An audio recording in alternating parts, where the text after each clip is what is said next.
Vivax Metrotech vous présente le détecteur Vscan. Nous allons voir aujourd'hui les différentes fonctionnalités du récepteur Vscan. Premièrement, vous avez sur la façade avant un affichage cristalline avec deux touches. La première touche pour la mise en service du récepteur et la seconde touche information qu'on va aborder un peu plus tard si vous voulez bien.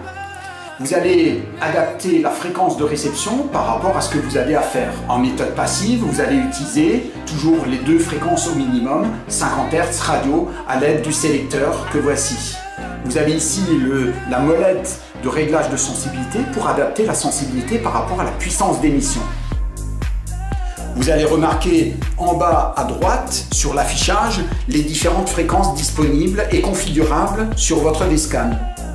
Donc vous avez les méthodes passives, 50 Hz et radio, et les méthodes ensuite actives avec le générateur qui permettra de localiser avec plus de sélectivité un conducteur, voire de faire un cheminement de réseau. Vous allez alors avoir accès à une réception avec la boussole.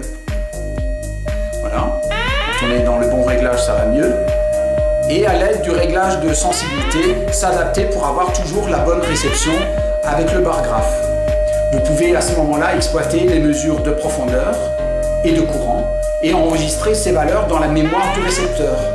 Cette mémoire peut être extraite à l'aide du petit logiciel qui s'appelle MyVscan que vous retrouvez sur notre site internet vivax-metrotech.fr. Ensuite, vous pouvez aller localiser aussi les sondes.